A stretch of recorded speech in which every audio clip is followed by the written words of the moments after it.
এই যে এই লোকটারে দেখেন তো চিনতে পারছেন কিনা?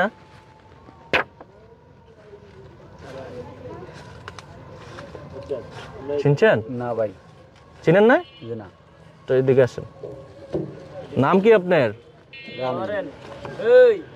কি নাম? রামিম। রামিম। আচ্ছা, এই গাড়ি কার? আমার। গাড়ি আপনার? জি। আচ্ছা, কয় টাকা ভাড়া মারছেন? টাকাটুকু আছে নি লগে? আছে এটা। দেখি কি কি আছে। আর কি আছে? মোবাইল আছে? মোবাইল আছে। বাসা কোথায়? দৌলত খান। ঠিক আছে, তাহলে এদিক দিয়ে চলে যান আপনি, পরে কথা হবে নি। হ্যাঁ, ঠিক আছে।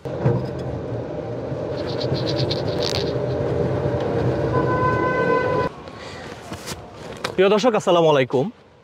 এই যে আপনারা ঢাকা শহরে দেখতে পাচ্ছেন মলন পার্টি, এই মলন পার্টিটা আসলে যে কাজগুলো করছে সাধারণত কোনো একটা ঠিকানা দেখায়, দেখানোর পরে ওর কাছে যা কিছুই থাকে, মোবাইল, টাকা পয়সা, এভরিথিং সব কিছু কিন্তু নিয়ে যায়।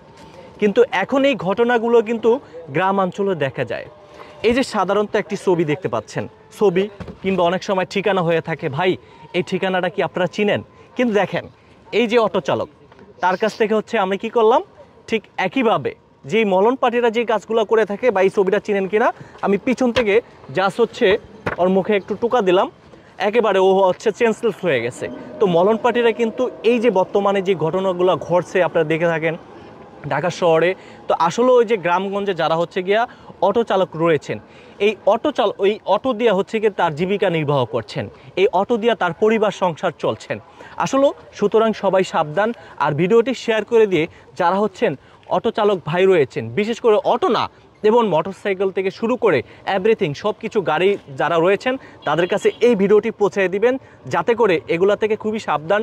আর এখন বর্তমানে যে মলন পার্টিরা যে কাজগুলো করছে, ভাই এই ঠিকানাটা চিনেন কিংবা এই ছবিটা চিনেন? যদি চিনে থাকেন আমাকে একটু বলুন। কিন্তু এমন একটা কঠিন পরিস্থিতি দেখুন, জাস্ট টোকা দেওয়ার সাথে সাথে সেই মলন পার্টি কি একটা আবিষ্কার করেছে, টোকা দেওয়ার সাথে সাথে সেই চেঞ্জলেস হয়ে যায়। তো মূলত হচ্ছে গিয়ে সবাই ভিডিওটি শেয়ার করে দিয়ে অন্য আরেকজনকে দেখার সুযোগ করে দিবেন। আমি ছিলাম আরিফ হায়দার, এই মুহূর্তে দ্বীপ জেলার ভোলার দৌলত খান উপজেলা থেকে।